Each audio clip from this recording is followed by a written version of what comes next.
LC Lutheran సంఘంలో ప్రభు కృపను బట్టి మరి ఈ ప్రాంతంలో వేంపాడు సెయింట్ పాల్స్ లూథరన్ సంఘంలో మరి వాక్య సందేశం అందించడానికి రెవరెండ్ జి ప్రకాష్ గారు వారు మా స్నేహితులుగా ఉన్నారు.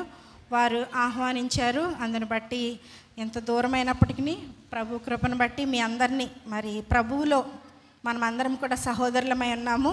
మరి సహోదరులను కలుసుకున్నప్పుడు ఎలిజబెత్ అలాగే మరియా కలిసినప్పుడు ఎలా ఉన్నారు? వాళ్ళు చాలా సంతోషపడ్డారు కదా. జస్ట్ లైక్ దట్ మనం కూడా అదేవిధంగా సంతోషపడుచు దేవుని యొక్క వాక్యమును మరి మేము శ్రద్ధగా విందాము. దయచేసి అల్లరి చేస్తే నాకు అసలు ఇష్టం ఉండదు. పిల్లలు అస్సలు అల్లరి చేయకూడదు. నా వైపే చూడాలి. ఎవరైనా మీకు అవసరమైతే బైబిల్ మీరు చూసుకోవచ్చు. ఎందుకంటే తప్పు చెప్తున్నానా ఒప్పు చెప్తున్నానా అనేది మీరు చూడాలి. కాబట్టి మరి దేవుని యొక్క వాక్యము అందించబడినప్పుడు మరింత శ్రద్ధగా ఉండాలి. అల్లరి చేయకూడదు. మా చర్చిలో కూడా అలాగే ఉంటారు. ఎక్కడ చేయనా అంతే సెంటర్గా మరి జరపలేమో.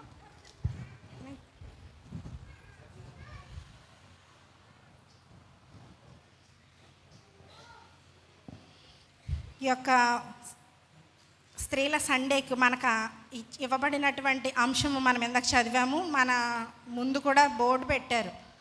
ఏం చదువుకొని వచ్చారు అక్కడ? మన అంశం అందరం కూడా చెప్దాం. యుక్తమైన కోరిక, ద రైట్ డిజైర్. ఏంటండి? యుక్తమైన కోరిక, రైట్ డిజైర్. అంటే కోరిక ఎలా ఉండాలి? కరెక్ట్గా ఉండాలి. తప్పు అయినటువంటి కోరికలతో మనము ఉండకూడదు అనేదే ఈరోజు వాక్యము. మన కోరికలు అనంతము. మానవుడి యొక్క కోరికలు ఎలాంటివి? అనంతము. ఒకదాని తర్వాత ఒకటి వస్తూనే ఉంటుంది. ఈ కోరికలను మనము తీర్చుకోవడానికి నానా తంటాలు ప్రయత్నాలు చేస్తూనే ఉంటాము. ఈరోజు మనకు దేవుడు ఒక రైట్ వే చూపిస్తున్నాడు అనమాట. కరెక్ట్గా మీరు ఈ విధంగా అడిగితే నేను మీకు మీ కోరికను తీర్చనా అని మనల్ని దేవుడు ప్రశ్న వేసి ఆన్సర్ కూడా ఆయనే ఇస్తున్నాడు. కాబట్టి మనము అడిగే కోరికలు ఎలాంటివి? అవి అనుకూలంగా ఉన్నాయా? ప్రభు చిత్తానుసారంగా ఉన్నాయా? లేకపోతే ఆయన చిత్తానికి విరుద్ధంగా ఉన్నాయా అనేది మనకు మనమే ప్రశ్న వేసుకోవాలి. ఈరోజు నాకు నేను ప్రశ్న వేసుకోవాలి, మీకు మీరు ప్రశ్న వేసుకోవాలి. ఎవరిని కూడా పాయింట్అవుట్ చేయడానికి, మనకు తీర్పు తీర్చడానికి ఎవరికి కూడా అవకాశం లేనటువంటి క్రైస్తవ్యం మనది. మనల్ని మనమే తొంగి చూసుకోవాలి. మనలో మనము చూసుకోవడాన్ని ఏమంటారు? ఇంట్రోస్పెక్షన్ అంటారు. అంటే మనలో మనల్ని చూసుకోవాలి. మనం ఎప్పుడు కూడా క్రైస్తవులు ఎలా చూస్తారంటే ఇతరులనే చూస్తారు, ఇతరులనే వేలు పెట్టి చూపిస్తారు. కానీ ప్రభు చెప్తున్నాడు కదా, నీలో నువ్వు చూసుకోవాలి. మనలో ఉన్నటువంటి దూలాలను చూసుకుంటే ఇతరుల్లో ఉన్నదేంటి? నలుసులే. కాబట్టి ప్రభు హెచ్చరికలను ఎప్పుడు కూడా మనము మర్చిపోకూడదు. ఎందుకంటే హెచ్చరిక బోర్డుల్ని మనము కానకుండా వెళ్ళిపోతే ఏమవుతుంది? మనకు మనమే యాక్సిడెంట్స్ అవుతాయి. అందుకని ప్రభు చెప్పినటువంటి హెచ్చరికను ఎప్పుడు కూడా పెడచెవిని పెట్టకూడదు. ఈరోజు మనకి ఇవ్వబడినటువంటి ఇద్దరు, ఒకటేమో గుంపు, ఒకటేమో ఒక స్త్రీ కదా. కనాను స్త్రీ గురించి ఇచ్చారు. అలాగే సెలోపెహద్ యొక్క వారి యొక్క కుమార్తెలను మనకు చూపించారు. ఇద్దరు కూడా స్త్రీలే. స్త్రీలు మనకు నేర్పిస్తున్నటువంటి పాఠాలు. మేము ఇంకా కొత్త నిబంధనలోకి వెళ్ళలేదు. నేను మా పరిచర్య పెట్టవారిపేటలో 3 సంవత్సరాలుగా మేము వర్క్ చేస్తున్నాము. అక్కడ ఉన్నటువంటి స్త్రీలకు నేను అసలు లేనివన్నీ చిన్న మాటన్నా కూడా చెప్పుకుంటూ వెళ్తా. అంటే తెలుసుకోవాలి ప్రభు గ్రంథంలో ఎందుకు వాళ్ళని మరి నమోదు చేయించాడు. మరి నమోదు చేసుకోవడానికి, పేరు నమోదు చేసుకోవడానికి యోసేపు మరియమ్మలు చాలా కష్టపడి వెళ్ళారు. ఏమండి? చాలా సుఖవంతంగా వెళ్ళారా? చాలా దూరం ప్రయాణించారు. మళ్ళీ ఆమె నిండు చూలాలుగా ఉన్నది. అయినా కూడా మేము ఈ సర్వేలో మా పేరు ఉండాలి, మాతో పాటు వాళ్ళ బిడ్డ పేరు కూడా నమోదయ్యే విధంగా దేవుడు చేశాడు. అలాగే చూసారా, మనం కూడా క్రైస్తవ్యం అంటే ఈ లోకము మట్టికే మన యొక్క భక్తి ఉంటే అది కొరింథీ పత్రికలో ఉంటుంది కదా. ఏమని? ఈ లోకం వరకే మనం క్రీస్తుని విశ్వసించినట్లయితే అంతకన్నా దౌర్భాగ్యులము ఎవ్వరూ లేరని దేవుని యొక్క వాక్యము చెప్తుంది. కానీ మన యొక్క జీవితము ఆఫ్టర్ డెత్. మన యొక్క జీవితం ఎప్పుడు? తర్వాతే. ఇక్కడ ఉన్నంత వరకు మనం ఏమీ అవ్వము. కానీ తర్వాత ఉండే జీవితమే ప్రభువుతో ఉంటుందా ఉండదా అనేది సందేహం. కాబట్టి జాగ్రత్త కలిగి, మెలకువ కలిగి, సిద్ధపాటు కలిగి ఇక్కడే జీవించాలి. లేకపోతే ప్రభువు పునరుత్థానపు యొక్క ఆ శక్తిని మనము పొందుకోలేము. చాలా చక్కని పునరుత్థానంలో ఉన్నటువంటి శక్తిని ప్రభు ఈరోజు మనకి స్త్రీలకు ఎందుకు ఫస్ట్ సండేని చేస్తాము, స్త్రీల సండేగా అని అంటే మనకు తెలుసు. హవ్వ చేసింది. హవ్వ ఏం చేసింది? పళ్ళు తీసుకొచ్చి ఆదాం గారికి ఇచ్చింది. ఆదాం గారికి ఇచ్చినప్పుడు ఏమైంది? ఆయన కూడా చక్కగా తిన్నాడు, కళ్ళు తెరవబడ్డాయి. ఈ యొక్క ప్రకృతి సంబంధమైనటువంటి శరీరము వాళ్ళకి వచ్చింది. మనకి కొరింథీ పత్రికలో ఒక మాట ఉంటుంది, తీద్దాం తీయండి, 15వ అధ్యాయము. మొన్న కూడా అదే వచ్చింది కదా. మొదటి కొరింథీ పత్రిక 15వ అధ్యాయము మనము 44వ వచనప్పుడు చదువుదాం. ప్రకృతి సంబంధమైన శరీరముగా వెత్తబడి ఆత్మ సంబంధమైన శరీరముగా లేపబడును. చూసారా?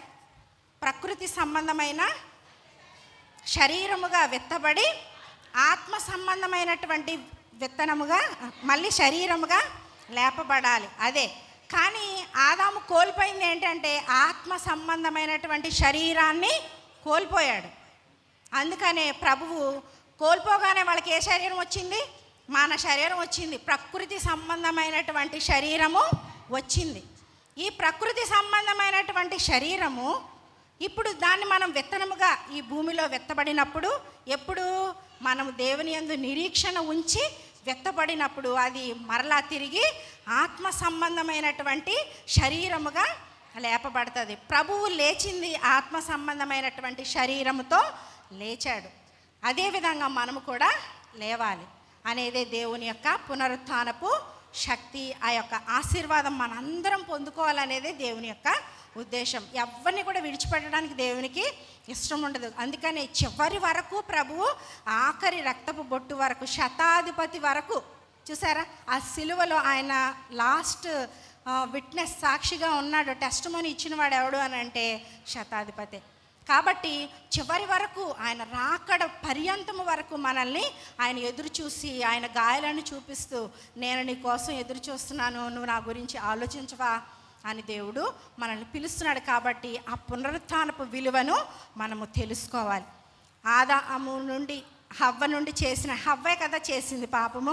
అందుకనే పాపాత్మురాలైనటువంటి మరి ఒక స్త్రీ, 7 ఆత్మలు కలిగినటువంటి, దురాత్మలు కలిగినటువంటి మగ్దలేని మరియ ద్వారా ప్రభువు మరలా రెజరెక్షన్ సువార్తను మరి ఎవరికి పంపించాడు దేవుడు? తన శిష్యులకు. శిష్యులను అంటలేదు, నా సహోదరులకు చెప్పు, వెళ్ళు, నువ్వు చెప్పాలి అని చెప్పి ఆమెకు ఈ సందేశాన్ని ఇచ్చినట్లుగా మనము చూస్తున్నాం. కాబట్టి మనము కూడా ఈ యొక్క స్త్రీల సండేని, ప్రభువు మనకి ఇచ్చినటువంటి బాధ్యతను మనము నెరవేర్చాలి. మనము ఏ విధంగా తగ్గించుకోవాలో, మనము ఏ విధంగా మెలకువ కలిగి ఉండాలో ఈరోజు వాక్యాల్లో ప్రభు మనకు చూపిస్తూ ఉన్నారు. చిన్న ప్రార్థన చేసుకొని ఈ వాక్యంలోనికి మరి వెళదాం. మహాగరుడమైన తండ్రి, నీ పాదములకు వందనములు, స్తోత్రములు నాయన. నీ వాక్యాన్ని వివరిస్తూ ఉంటుండగా ప్రభువా నీ యొక్క శక్తిని మాకు అనుగ్రహించండి. బలహీనురాలని ప్రభువా బలపరచండి. అలాగే ప్రభువా వింటున్నటువంటి నీ బిడ్డల యొక్క హృదయాలను, మనోనేత్రాలను నాయన మరి తెరవండి. నీకు వందనాలు నాయన. ఈ యుగ సంబంధమైనటువంటి దేవత మా మనోనేత్రాలకు ముసుగు వేస్తూ ఉంటుంది, అయినప్పటికీ కూడా నీ శక్తి ద్వారా వాటిని తెరవండి. మేమందరం కూడా నీ వాక్యాన్ని స్టోర్ చేసుకునే బాధ్యతను మాకు అనుగ్రహించండి ప్రభువా. ఏ విధంగా అయితే మీరు మాకు ఇచ్చినటువంటి సమయాన్ని మేము సద్వినియోగం చేసుకొని నీ కోసం ఎదురు చూసే వారముగా, నీ రాకడలో ఎత్తపడే సంఘముగా మేము ఉండటానికి మాకు సహాయం దయచేయమని నజరేయుడైన యేసు నామములో అడిగి వేడుకొనుచున్నాం తండ్రి, ఆమేన్. నాకు ఈ అవకాశం ఇచ్చినటువంటి ప్రకాష్ అయ్య గారికి, అలాగే మన సిఆర్ గారికి, వారి యొక్క కుటుంబానికి నా ధన్యవాదాలు. అలాగే సంఘ పెద్దలు, ఎల్సీసీ, పీసీసీ మెంబర్స్ అందరికీ కూడా నా వందనాలండి. అలాగే మన సమాజము, స్త్రీల సమాజానందరికీ మరి ఒకసారి వందనాలు తెలియజేస్తున్నాను. యూత్ వారికి, అలాగే సండే స్కూల్ బిడ్డలందరికీ, కూడి ఉన్న మీ అందరికీ కూడా నా వందనాలను తెలియజేస్తూ ఉన్నాను. ఈరోజు మన వాక్య భాగంలో సంఖ్యాకాండము 27వ అధ్యాయము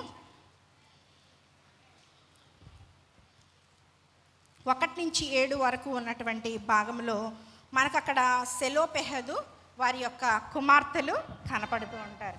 సెలోపెహదు మనస్సే యొక్క వంశీకులు అనమాట. మనస్సే ఎవరు? యోసేపు యొక్క కుమారుడు.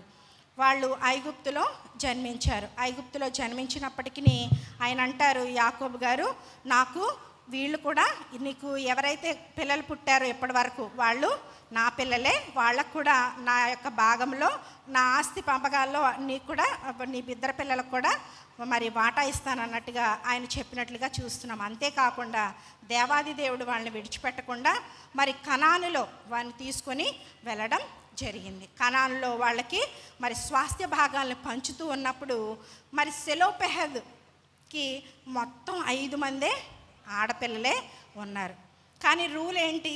మగపిల్లలకు మాత్రమే స్వాస్థ్య భాగాలు పంచుతూ ఉన్నారు. ఆ సమయంలో 20 సంవత్సరాలు పైబడినటువంటి బిడ్డలందరికీ కూడా స్వాస్థ్య భాగాలు పంచుతూ ఉన్నప్పుడు మరి వీళ్ళకి బాధ వచ్చింది. ఎందుకంటే మా తండ్రి యొక్క స్వాస్థ్యము మరి మా తండ్రి పేరు లేకుండా కొట్టివేయబడుతుంది. అయ్యో, మేము కుమార్తెలైనంత మాత్రాన మాకు ఈ ఆస్తి రాదా, ఎలాగా మనము అని వాళ్ళు ముందు అడుగు వెయ్యాలి అని అనుకున్నారు. వాళ్ళందరూ ఐక్యంగా, వాళ్ళ పెద్దక్క ఉంటుంది కదా, ఎవరు ఆమె పేరు? మహాల. ఆమె ఏమంటుంది? ఏమన్నా అన్నదా? ఏమనలే. ఆ అక్కా చెల్లెళ్ళు 5 మంది ఎలా వెళ్ళారు? కలిసి మనం వెళదాం, మన సమస్యను మనము తీర్చుకుందాం. వీళ్ళందరూ అక్క అంటది, వద్దులే బాబోయ్ ఇలా భయపడతాం అని అన్నారా? లేదండి, అందరూ కలిసి వెళ్ళారు. మనకైతే చూడండి, ఏదైనా ఒక విషయం మనము చేద్దామని మొదలు పెట్టేటప్పటికి పెద్దోళ్ళు ఉంటారు కదా, అమ్మో ముందు నుంచి లేదు, ఇప్పుడే కొత్తగా వచ్చింది, మనము స్త్రీల సండేలు పెట్టుకుందాం అని ఏమన్నా ఫస్ట్ అంటే ఇది ఎప్పటి నుంచో జరుగుతున్నాయి. అదే ముందు పెట్టుకున్నప్పుడైతే ఎప్పుడు జరగలేదమ్మా, ఇప్పుడు జరుగుతుంది అని మనల్ని మాట అంటారు. అవునా? ముందుకు వెళ్ళడానికి ఇష్టపడరు. కానీ ఇక్కడ చెప్తూ ఉన్నాడు, వీళ్ళ 5 మంది కూడా ఐకమత్యంగా ఉన్నారు. ఏమీ వింటలేదు. తెలుసు వాళ్ళకి రూలు, ఎందుకు? మగోళ్ళకే వస్తుందని. కానీ ఎందుకు రాదు ఆడవాళ్ళకి అనే ఒక మరి హక్కుని వాళ్ళు సంపాదించాలనే ఆశను వాళ్ళు కలిగి ఉన్నారు. కాబట్టి ముందు అడుగు వేశారు. ముందు అడిగేసేటప్పటికి ఎక్కడున్నారు వాళ్ళు? సర్వ సమాజం ఎదుట ఉన్నారు. సర్వ సమాజం ఎదుట మోషే గారు ఉన్నారు, మరి ఎలియాజర్ గారు ఉన్నారు, పెద్దలు ఉన్నారు, సంఘ పెద్దలు ఉన్నారు. అందరూ కూడా ఉండేటప్పటికీ భయపడ్డారా వీళ్ళు? భయపడితే ఏ కార్యం కూడా జరగదు. పేతురు కూడా అలాగే భయపడ్డాడు. ఏమి, నీటి మీద నడవయ్యా బాబు, నేనున్నాను కదా ఎదురుగుండా అని దేవుడు చెప్పినా కూడా ఆయన ఏం చేశాడు? భయపడ్డాడు. కాబట్టి ఏమైపోయాడు? మునిగిపోసాగాడు గాలి శబ్దం విని. అలాగే ఈ పిల్లలు, ఈ 5 మంది ఆడపిల్లలు అలా భయపడ్డారా? అక్కడ చాలామంది జనం ఉన్నారు, అయినా కూడా భయపడడం అనేది జరగలేదు. మనం ఎప్పుడైతే భయపడతామో దేవుని కార్యాలు మనలో జరగవు. అల్ప విశ్వాసము ఉండకూడదు. ఎప్పుడు కూడా సంపూర్ణమైనటువంటి భక్తిని మనము కలిగి ఉండాలని దేవుడు చెప్తూ ఉంటాడు.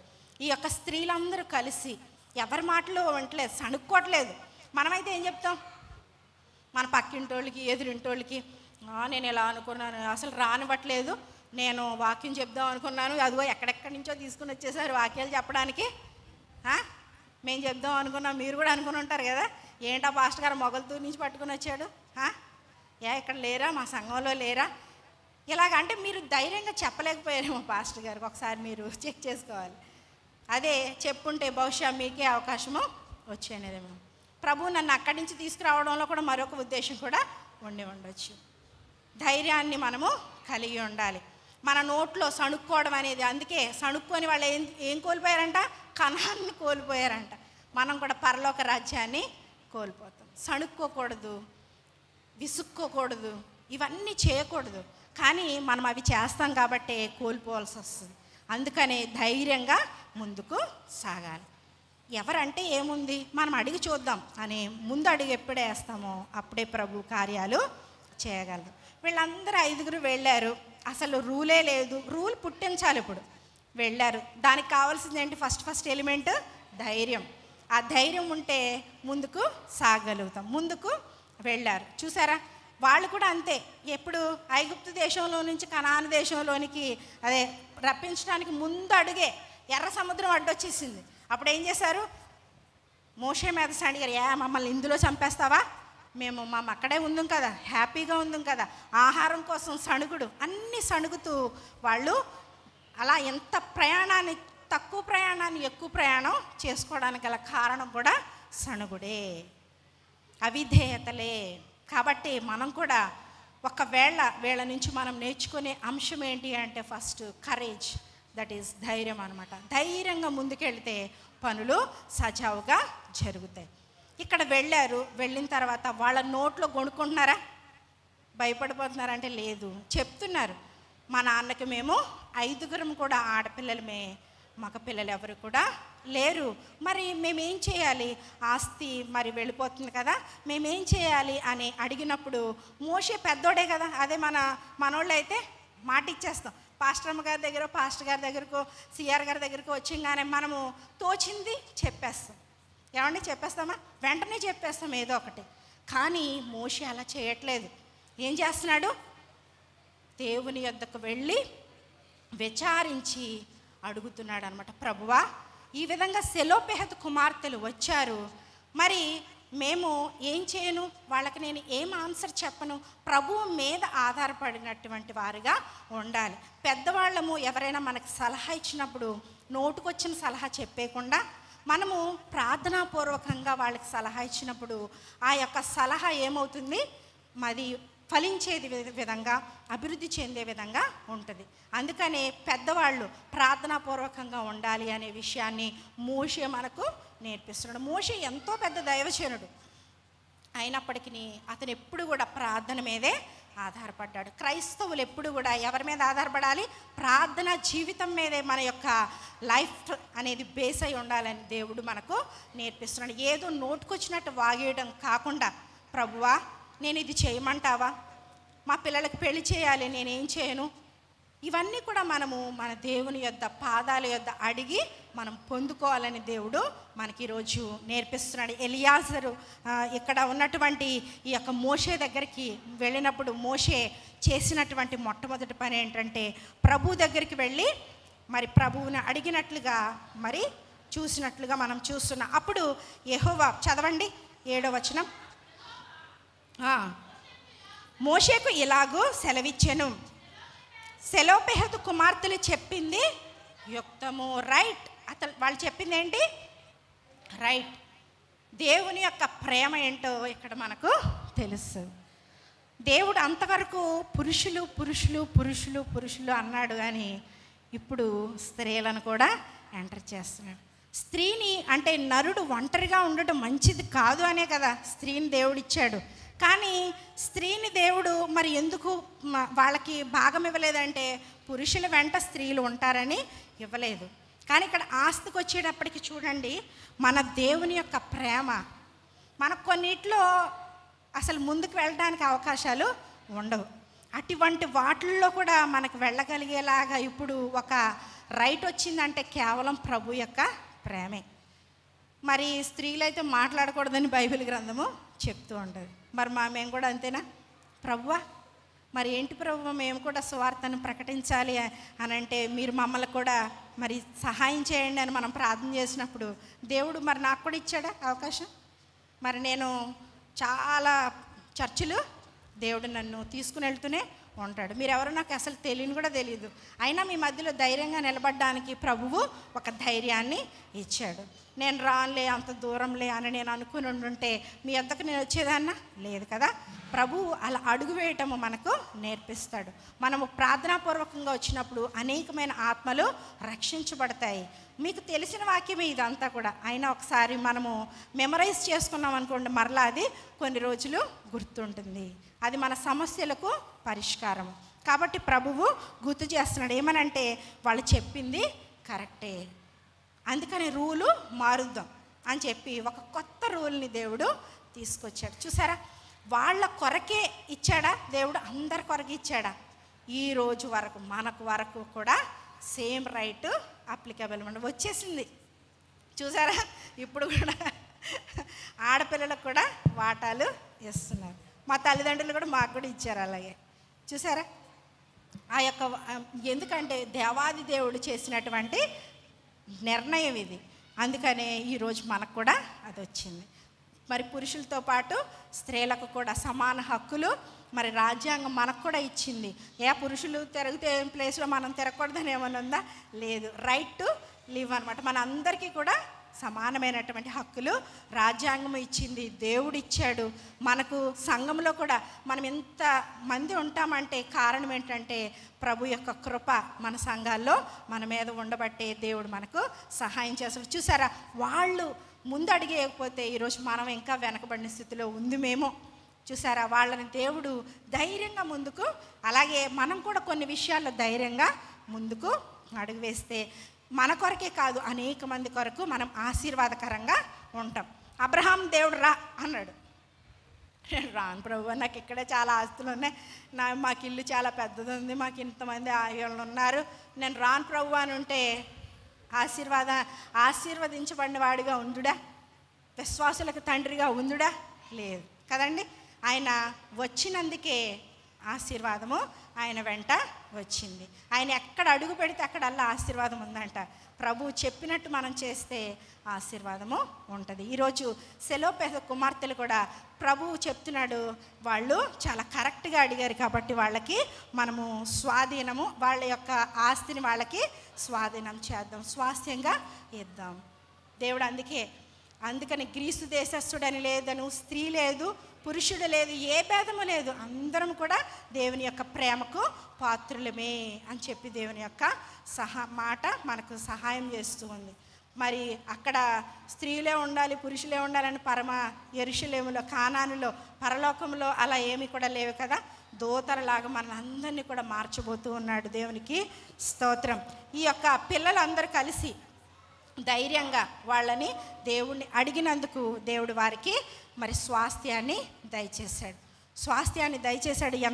వాళ్ళు అంటున్నారు కదా, వాళ్ళ నాన్న తప్పు చేశాడు అని తప్పును ఒప్పుకుంటున్నారు. ఈరోజు మనం కూడా అట్టి రీతిగానే మన పాపాలను మనము ఒప్పుకోవాలి. మనం ఒప్పుకోకపోతే ఏమవుతుంది? తప్పు నువ్వు ఒప్పుకొనక కప్పుకొని వాడు ద్రోహి ధన్యుడు కాదని దేవుని యొక్క 32వ వాక్యం మనకి కీర్తన మనకు చెప్తూ ఉంది. మన తప్పులను మేము ఎప్పుడూ ఒప్పుకుంటూ ఉండాలి. అప్పుడే మనము మన యొక్క పాపాలను మనం కడుక్కున్నటువంటి వారముగా అవుతామని దేవుని యొక్క వాక్యము చెప్తూ ఉంది. ఇక్కడ వీళ్ళు తప్పు వాళ్ళ నాన్న ఎక్కడ చేయలేదని చెప్తున్నాడు. ఎక్కడ చేయలేదు వాళ్ళు? మా నాన్న కోరహు సమూహంలో అటువంటి బ్యాచ్లో లేడు, అంటే దైవజనులను దూషించే బ్యాచ్లో లేడు. మరి ఏ బ్యాచ్లో ఉన్నాడు? ఏ బ్యాచ్లోనే ఉండుంటాడు కదా. 14వ ఇదే అధ్యాయంలో మనం చూస్తే 14వ అధ్యాయము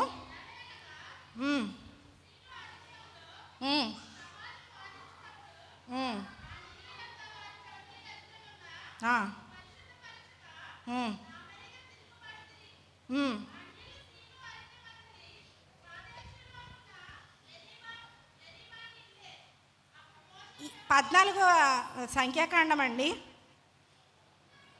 సంఖ్యాకాండము చెడ్డ సమాచారం తెచ్చారు. ఎవరు? 10 మందిని గోత్రాల ప్రకారం ఒక 12 మందిని పంపించారు. 12 మందిని పంపించినప్పుడు 10 మంది ఎలాంటి సమాచారం తెచ్చారు? అమ్మో, ఆ కనాన్లో మనం బ్రతకటం చాలా కష్టం. కానీ 2 మాత్రం పాజిటివ్గా తెచ్చారు. ఎవరు వాళ్ళు? కాలేబు, యెహోషువ. వీళ్ళిద్దరూ పాజిటివ్ మెసేజ్ పట్టుకొచ్చారు.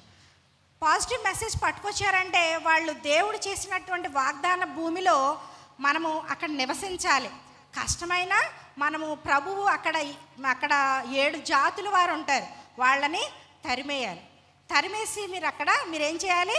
వాళ్ళని చంపేయాలి అని చెప్తున్నాడు. ఫుల్గా వాళ్ళ లేకుండా నిర్మూలన చేయండి, నాశనం చేయండి, అక్కడ మీరు నివసించాలని చెప్పినప్పుడు వీళ్ళు ఏం చేశారంట? 10 మంది అమ్మో అక్కడ పెద్ద పెద్ద జనాలు ఉన్నారు, మనమేమో వాళ్ళ ముందు చిన్న చీమల్లాగా ఉన్నాము, అక్కడ మనము బ్రతకలేము. 10 మంది చెప్తే ఎలా ఉంటుంది చెప్పండి? 2 చెప్పిన దానికి 10 మంది చెప్పిన దానికి ఎవరు చెప్తారు?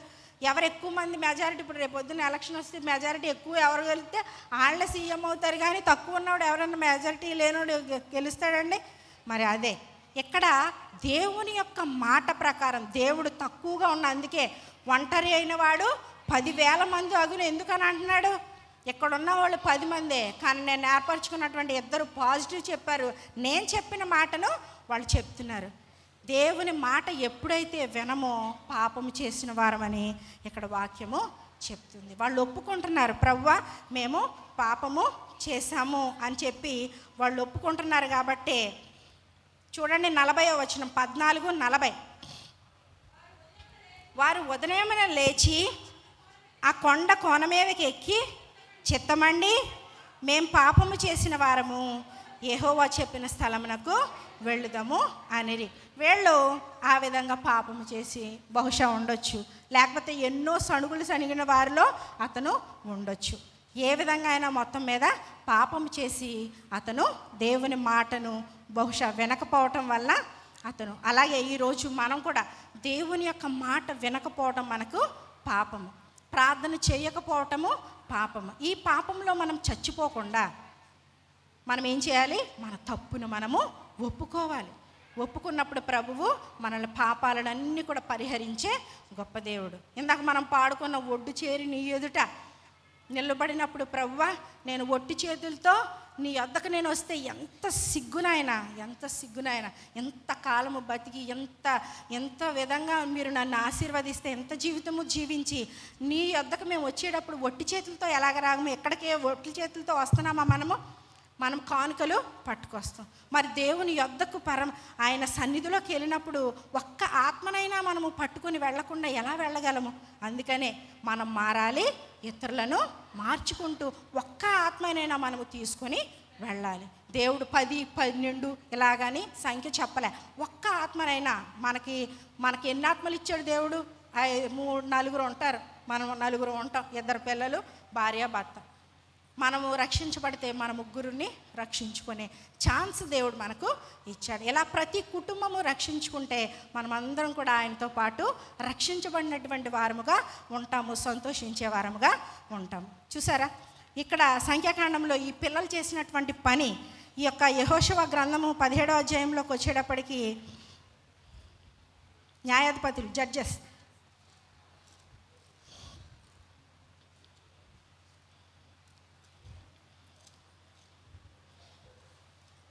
అక్కడ చాలా ఎక్కువ స్వాస్థ్యము వాళ్ళకి లభించినట్లుగా యెహోషువ గ్రంథం అండి, న్యాయాధిపతులకు వెళ్ళిపోయాం. యెహోషువ గ్రంథము 17వ అధ్యాయము 5వ వచనము. కాబట్టి యోర్దాను అద్దరినున్న గిలాదు బాషానులు గాక మనస్సీలకు 10 వంతులు హెచ్చుగా వచ్చాను. చూసారా, వాళ్ళు మాట్లాడకపోతే 5 వంతులే వచ్చును. వాళ్ళు మాట్లాడినందుకు, ధైర్యంగా ముందుకెళ్ళినందుకు ఇంకొక 10గా హెచ్చించబడింది. చూసారా, హెచ్చుగా వచ్చిందంట. మనం అడగకపోతే కొద్దిగానే ఉంటాయి.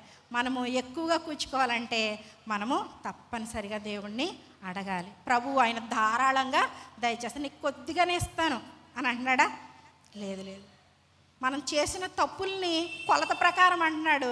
ఆయన ఇచ్చే దీవెనలు అపరిమితము, కొలత లేకుండా ఇస్తానంటున్నాడు. చూసారా, ప్రభు ఎంత ప్రేమ గలవాడు. ఆయన ప్రేమను ఎప్పుడు కూడా మనము వ్యర్థం చేసుకోకండి, ఆయన కలిగి ఉండండి. ఈ పిల్లలు ఏ విధంగా అయితే మహాలా, నోయా, తెర్సా వీళ్ళందరూ కూడా 5 మంది కలిసికట్టుగా ఉన్నారు. ఐకమత్యమే మహాబలం. సహోదరులందరూ ఐక్యత కలిగి ఉండట ఎంత మేలు, ఎంత మనోహరం అని దేవుడు చెప్తున్నాడు. సహోదరులుగా మనమందరం కూడా సహోదరులమే.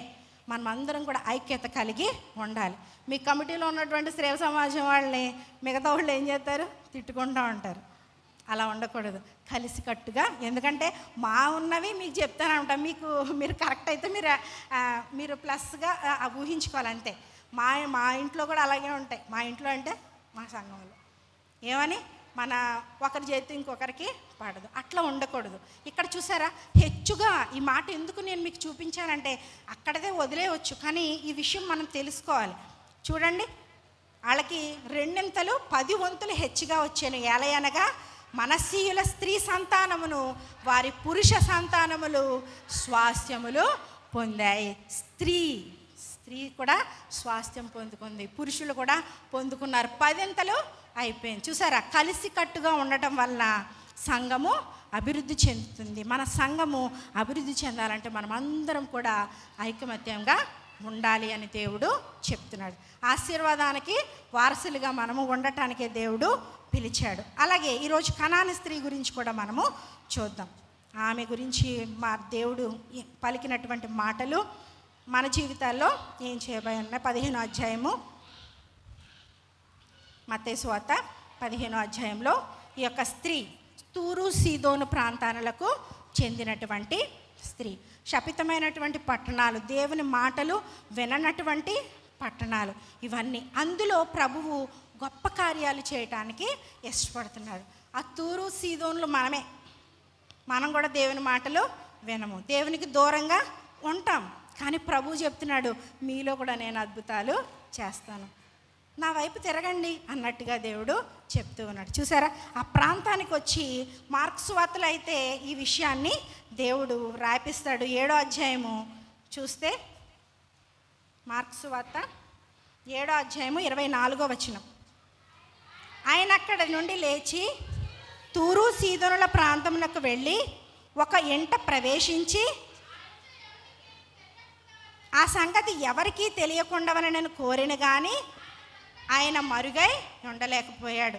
ఆయన ఆ ప్రాంతానికి వెళ్ళాడు, ఒక ఇంటికి వెళ్ళాడు. నేను వచ్చినట్టు ఎవరికి చెప్పకండి ఇలా అని చెప్తే అందరికీ తెలిసిపోయింది. ఎందుకంటే యేసుక్రీస్తు ప్రభు వారు చేసే అద్భుతములు, ఆశ్చర్యకార్యాలు, స్వస్థత కార్యాలు ఇవన్నీ మాకు కూడా కావాలి, మేము కూడా చూడాలి అని ఆయన వెంబడు ఇంచేవాళ్ళు చాలామంది, ఎక్కువ మంది ఆ రోజుల్లో ఉండేవారు అనమాట. ఈ రోజుల్లో మనం కూడా సేమ్ క్యాండిడేట్లు. ఆ పాస్టర్ దగ్గర ఈ పాస్టర్ గారు వాళ్ళు పెద్ద పెద్ద, మేము మాలాంటి వాళ్ళు కనబడరు. సిఆర్ గారు పాపం అంత కష్టపడి పనిచేసినా ఆయన కనబడరు. ఆయనలో స్వస్థతలు అసలు ఉండవు. ఎక్కడికో వెళ్ళిపోవాలి, అర్జెంటుగా వెళ్ళిపోవాలి. ఎక్కడో కాల్ వస్తుంది, టీవీలో వాట్సాప్లో ఇలాగ వచ్చేస్తూ ఉంటాయి, అంతే అక్కడికి వెళ్ళిపోవాలి. అక్కడికి ఇస్తారు, పేరు ఇస్తారు, అక్కడికి ఇస్తారు, కానుకలు ఇస్తారు. కానీ ఇక్కడ ఉన్నటువంటి దైవజనులను మరి చూడనటువంటి పరిస్థితుల్లో మనం కూడా అలాగే ఉంటున్నాం. అటువంటి ప్రాంతాల గురించి దేవుడు చెప్తున్నాడు. అక్కడ ఒక స్త్రీని గురించి చెప్తూ ఆయన 25వ వచనం చదవండి, మార్కు సువార్త. అపవిత్రాత్మ పట్టిన చిన్న కుమార్తె గల స్త్రీ ఆయనను గూర్చి విని వెంటనే ఆయన పాదాల మీద పడెను అని చెప్పి ఇక్కడ మనకు చెప్తుంది. మత్తయి సువార్తలో మనం చదువుకున్నటువంటి భాగంలో చాలా విషయాలు మనకి దేవుడు చూపిస్తూ ఉంటాడు. అక్కడికి వచ్చింది ఆ స్త్రీ. ఆమె ఏం చేస్తుంది? అరుస్తూ ఉంది, దావీదు కుమారుడా, ఆ గుడ్డివాడిలాగా, బర్తలోమాయిలాగా ఏం చేస్తుంది? దావీదు కుమారుడా, నన్ను కరుణించు, నన్ను కరుణించు, నా కుమార్తెను ముట్టి బాగు చేయండి అని చెప్పి ఆమె అరుస్తున్నట్టుగా బహు బాధపడుచున్నది. మామూలు బాధ కాదు. ఎందుకంటే దయ్యం పట్టిన వాళ్ళు ఎలా ఉంటారు చెప్పండి? మనలా ఉంటారా? వాళ్ళు ఎలా ఉంటుంది తెలుసా? శోధన, దుఃఖము, బాధ, ఏ టైంకి అది పట్టేస్తుందో తెలీదు. ఆ తండ్రి కూడా గెన్నెసెరత్ ఆ యొక్క ప్రాంతంలో ఉన్నటువంటి తండ్రి కూడా అంతే కదా. ప్రభువా, నా కుమారుడు అస్తమాటికి నీటిలో పడిపోతాడు, లేకపోతే అగ్నిలో పడిపోతాడు, తనని తాను బాధించుకుంటాడు. ప్రభువా, దయచేసి వీడిని ముట్టి స్వస్థపరచవా, నీ శిష్యులు చేయలేకపోయారు ప్రభువా అని కంప్లైంట్ చేసినటువంటి తండ్రిని మనం చూస్తున్నాం. అలాగే ఈ తల్లి కూడా అదే బాధ. ఎందుకంటే సైతాన్ పట్టిన వాళ్ళు మనందరికీ తెలుసు ఎలా ఉంటారో. మనందరికీ మీకు అసలు చెప్పక్కర్లేదు. మొన్న కూడా ఫస్ట్ టైం చూశాను. అమ్మో ఇలా ఉంటుందా, ప్రభువు నాకు చూపించినందుకు నేను చాలా సంతోషపడ్డాను. ఎందుకంటే వాక్యాన్ని బాగా అర్థం చేసుకోవాలి లోతుగా, అంటే అనుభవించడం అనేది చాలా అవసరం. మా ఇంటి దగ్గర మా సంఘంలో ఒక అమ్మాయికి అలాగే పట్టినప్పుడు తన యొక్క చేష్టలు చూసినప్పుడు ఎంతో భయమేసింది. కానీ ప్రభువు భయపడకూడదు, దిగులు పడకూడదని వాగ్దానము చేశాడు. ప్రభువు చెప్పినట్టే ఈ వాక్యాన్ని నేను చదువుతున్నప్పుడు నిజంగా కదా, ఆ తల్లి ఎందుకు అంత వేదన పడుతుందంటే ఆ బిడ్డ యొక్క పరిస్థితిని చూసి. ఎందుకంటే వాళ్ళు మనకలాగా నిలబడరు, ఒకలాగా అరుస్తూ ఉంటారు. వాళ్ళ ముఖాన్ని చూస్తే మనకు భయము వేసేంత విధంగా ఉంటారు. అంత భయంకరమైనటువంటి పరిస్థితుల్లో, దుఃఖ పరిస్థితుల్లో ఈ స్త్రీ ప్రభు యొద్దకు వచ్చి, దావీదు కుమారుడా, నన్ను కరుణించు, నా బిడ్డను మీరు ముట్టి స్వస్థపరచాలి నాయన అని చెప్పి అడిగినప్పుడు వాళ్ళు శిష్యులు ఏమంటున్నారు? రామ్మ, నిన్ను యేసుక్రీస్తు ప్రభు వారి దగ్గర తీసుకొస్తాను అంటున్నాడా? లేదు, వెళ్తావా వెళ్ళవా అని చెప్పి గెంటేస్తున్నారు. నువ్వు ఇలా అరుస్తున్నావేంటి? దేవుడేమో అరవకూడదని చెప్పాడు. ఇందాక మనకేమో పురుషులకే స్వాస్థ్యం ఉన్నట్టుగా స్త్రీలకు లేనట్టుగా ఇక్కడ ఏమంటున్నాడు? ఇక్కడ ఒక ఆటంకం అనమాట. ఏం ఆటంకము? నువ్వు అరవకు, అరిసేలాగా చేయకండి, నేను వచ్చినట్టు తెలియకూడదని యేసుక్రీస్తు ప్రభు వారు చెప్తే ఈ స్త్రీ ఏం చేస్తుంది? అల్లరి చేస్తుంది. అల్లరి చేసినప్పుడు వెనక్కి లాగుతున్నారు ఎవరు? శిష్యులు.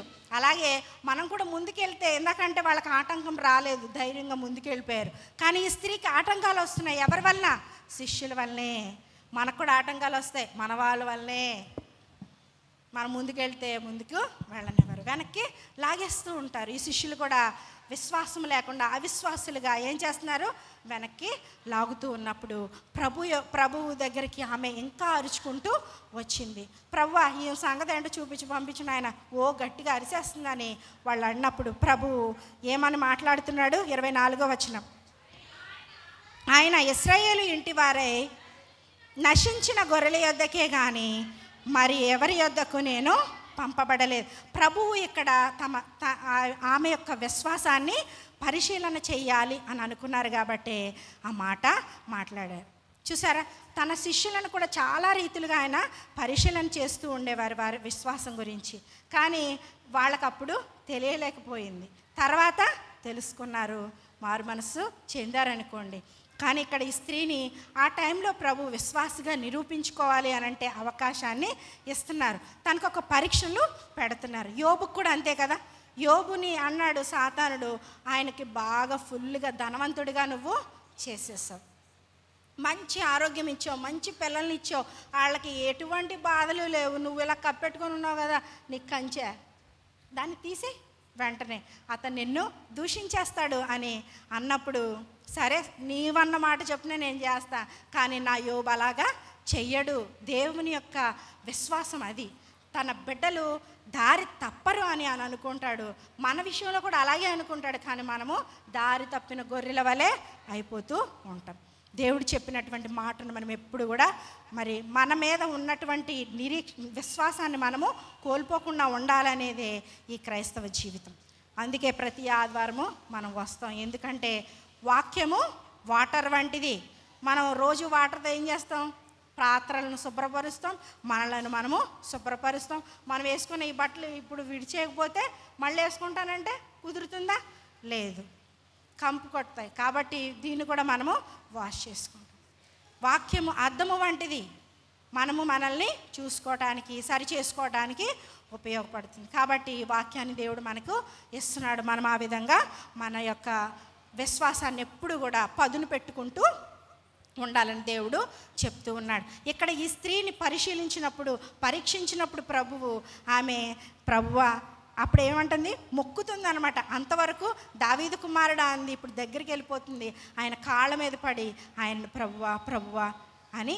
ఎప్పుడంటే ప్రభువు అంటే ఆయన దేవుడు అని నమ్మితేనే కానీ మనం ప్రభువు అని అనలేము. కాబట్టి ఆయన ప్రభువా అని చెప్పి అంటున్నప్పుడు ప్రభు ఇంకా పరీక్షించాలని అనుకుంటున్నాడు. అందుకనే చదవండి 26. అందుకు ఆయన పిల్లల రొట్టెను తీసుకొని కుక్క పిల్లలకు వేయట యుక్తము కాదని చెప్పాను. ఇక్కడ దేవుడు కుక్క అని అనలేదు, కానీ కుక్క పిల్ల అన్నాడు. కుక్క అంత బాగుంటుంది కదా. కుక్క పిల్లల్ని చూస్తే బుజ్జిగా ఉంటాయి, మనం పెంచుకోవాలన్నంత ఆశ కూడా కలిగి ఉంటాం. ఆ కుక్క పిల్లల్ని దేవుడు అంటున్నప్పుడు అదే మనల్ని అంటే, ఎవరైనా మనల్నే కుక్క అని తిట్టారనుకోండి, వాక్యంలో పేతురు భక్తుడు అదే అంటాడు. విశ్వాసం గురించి వెనుకంజ వేసేటప్పుడు వారిని గురించి అంటాడు కదా. ఏమని అంటాడు? మీరు కుక్క వాంతికి తిరిగినట్లు తిరుగుతున్నారు, పంది బురదలో పొర్లుతున్నారు అని చెప్పి వాళ్ళని అంటున్నప్పుడు వాళ్ళు ఏమవుతారు? విశ్వాసంలో నిజంగానే ఏంటి పేతురు గారు ఎలా చెప్తున్నాడు, కుక్క అంటున్నాడు, పంది అంటున్నాడు, అలాగే మేము కూడా చెప్పిన మమ్మల్ని కూడా తిడతారు. ఇక్కడ చూడండి, ఈ స్త్రీని కుక్క పిల్ల అన్నా కూడా అవును ప్రభువా, రొట్టె పిల్లలు తిన్నటువంటి రొట్టెలు, మళ్ళీ ప్రభు అంటున్నాడు రొట్టెని పెట్టడం అంటున్నాడు. ఆమె అయితే మరీ ఇంకా తగ్గించుకొని మాట్లాడుతుంది. ఏమంట? పిల్లలు తినే రొట్టె ముక్కల్ని అవి కింద పడిపోతుంటే చూసారా, రొట్టె కాదు, దేవుడే డైరెక్ట్గా అన్నాడు ఆ రొట్టెని నేను నీకు ఇవ్వలేను అని.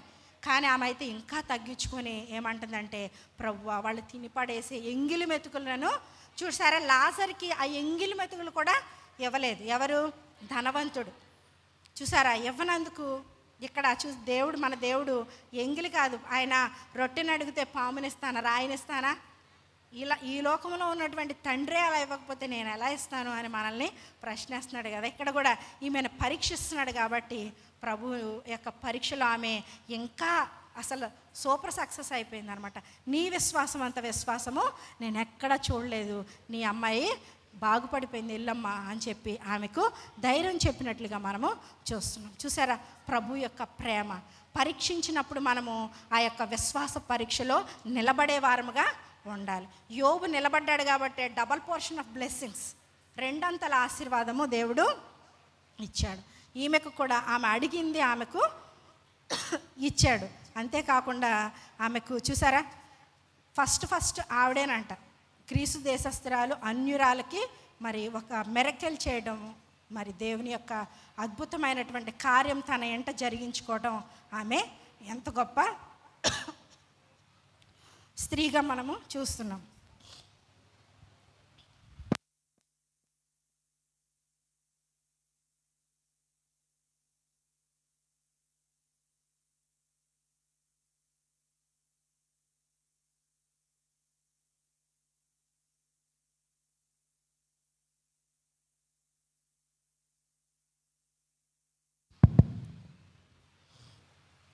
ఈ యొక్క స్త్రీని మనం చూసినప్పుడు మనము ఎంత తగ్గించుకుంటే అంత ఆశీర్వాదాలు మనకు పొందుకుంటామనే సంగతిని మనము గ్రహించాలి. అంతేకాకుండా సెలోపెహద్ కుమార్తెలను చూసి ఎంత ధైర్యంగా ముందుకెళ్తే చూసారా, అన్ని ఆశీర్వాదాలు ఇతరులకు ఆశీర్వాదకరంగా మనం మారుతామనే విషయాన్ని మనకు దేవుడు చూపించాడు. ఈరోజు మన యొక్క సువార్త పత్రిక పాఠ్య భాగంలో యోహాను మొదట రాసినటువంటి పత్రిక 5వ అధ్యాయంలో 13వ వచనాన్ని మనం చూస్తే, దేవుని కుమారుని యందు నామమందు విశ్వసించి మీరు నిత్య జీవము కలవారు. ఫస్ట్ మనము దేవుని యందు విశ్వాసము ఉంచాలి. విశ్వాసము లేకుండా మనం ఇష్టలుగా ఉండలేమంట. మన యందు ఆయనకి ఇష్టం ఉండాలంటే మనకి ఏముండాలి? ఫస్ట్ విశ్వాసము ఉండాలి. విశ్వాసం లేకుండా ఇష్టలుగా ఉండలేమని దేవుని యొక్క వాక్యము చెప్తుంది. నెక్స్ట్, విశ్వాసంగా ఉండటం వల్ల మనకి ఏమొస్తుందంట? నిత్య జీవము, ఎటర్నల్ లైఫ్ని మనము సొంతం చేసుకుంటాం.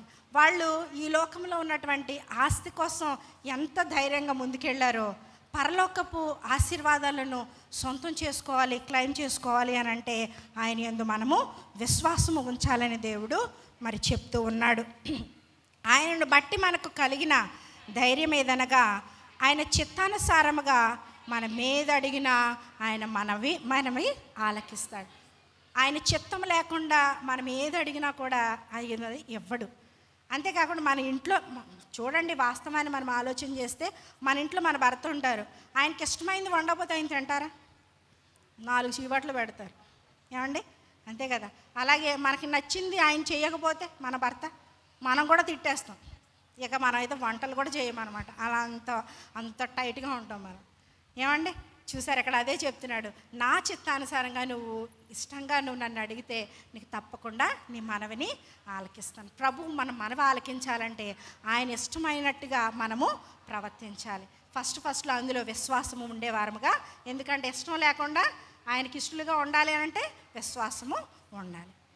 ఆయన ఇష్టంగా ఉన్నాము అంటే ఆయన మనవన్నీ కూడా నెరవేరుస్తారు. కాబట్టి ప్రభు యొక్క ఇష్టాన్ని మనం ఎరిగి మనము నడుచుకోవాలన్నదే దేవుని యొక్క ఉద్దేశం. ఈరోజు మన యొక్క అంశంలో యుక్తమైన కోరికలు కోరినటువంటి సెలోపెహద్ కుమార్తెలు, అలాగే కనాను స్త్రీ, వీళ్ళందరూ కూడా యుక్తమైన కోరికలు కోరారు. మరి దేవుడు కూడా మనల్ని కోరుకుంటున్నాడు, నా చిత్తానుసారంగా మీరు ఉండండి, నా పిల్లలుగా మీరు ఉండండి, అప్పుడు నేను మీకు నా పునరుత్థానపు శక్తిని. మనం చూసారా, ప్రకృతి సంబంధమైనది ఆ పైన ఇంకా 3 ఉంటాయి. ఇంటికి వెళ్ళి చదువుకోండి, అధ్యాయం అంతా చదువుకోండి, ప్రతిరోజు చదువుకోండి. ఏది?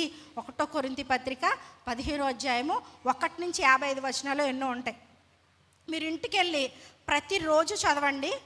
మీ విశ్వాసంలో, మీ నిరీక్షణలో, మీ ప్రేమలో మీరు వర్ధిల్లుతారు. అది ఒట్టిది అని మీరు మా ఫోన్ కూడా చేసి నాకు చెప్పొచ్చు. ఒకవేళ మీరు ఏమి రావట్లేదు ఈ వాక్యం చదవడం వల్ల అని, మీకు ఎన్ని విశ్వాసాలు, ఎన్ని విషయాలు దేవుడు తెలియజేస్తాడో ఆ ఒక్క అధ్యాయం ద్వారా మీరు ఇంటికి వెళ్ళి చదువుకుంటే మీకే తెలుస్తుంది. ప్రభు యొక్క ఆశీర్వాదం మన అందరితో తోడుగా ఉండును గాక. ఈ అవకాశం ఇచ్చిన మీ అందరికీ కూడా నా వందనాలు. మరి ఒకసారి మరి స్త్రీల సండే విశేషం మీ అందరికీ కూడా తెలియజేస్తున్నాను. చాలా చక్కగా మరి ఆర్గనైజ్ చేశారు. మరి అందుని బట్టి మీ స్త్రీల కమిటీకి నా ప్రత్యేక ధన్యవాదాలు తెలియజేస్తున్నాం. ఆమేన్.